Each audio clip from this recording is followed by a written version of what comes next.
Capsicum यानि कि बेडे खुर्सानीलाई तरकारी बालीको रूपमा खेती गरिन्छ।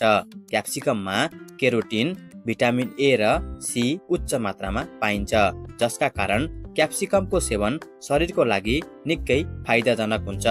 यसले तौललाई स्थिर राख्न पनि मद्दत गर्दछ। यो खानाको रूपमा मात्रै नभई औषधीय रूपमा पनि प्रयोग गरिन्छ।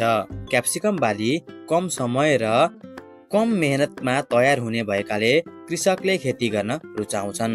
यसका उन्नत जात अनुसार रातो, पहेँलो, हरियो र गुलाबी रङको क्याप्सिकम खेती गरिन्छ।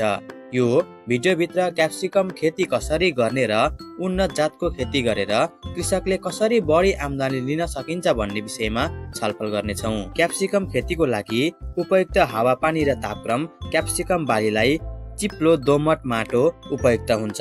क्याप्सिकम खेतीको लागि राम्रो पानी निकास भएको जमिन आवश्यक हुन्छ। यसको खेतीको लागि जग्गाको पीएच मान 6 देखि 7 को बीच हुनु पर्दछ। यो खेतीको लागि नरम र आर्द्र हावापानी उपयुक्त हुन्छ।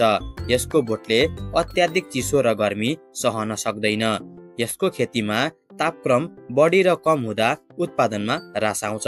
यसको बिरुवाले अधिकतम तापक्रम 40 डिग्री सेल्सियस र न्यूनतम 10 डिग्री सेल्सियससम्म सहन गर्न सक्छ। क्याप्सिकमका उन्नत जातहरू। California wonder. यो प्रजातिले रोपेको 75 दिनमा फल दिन थाल्दछ।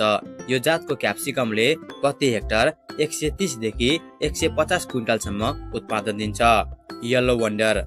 बिउ रोपेको 60 दिनमा उत्पादन दिन थाल्दछ। सोलन हाइब्रिड 1 र 2 रोपेको 60 देखि 65 दिनपछि उत्पादन दिन्छ। क्याप्सिकमको खेती गर्दा प्रशस्त मात्रामा प्राङ्गारिक मल लगाउनु पर्दछ।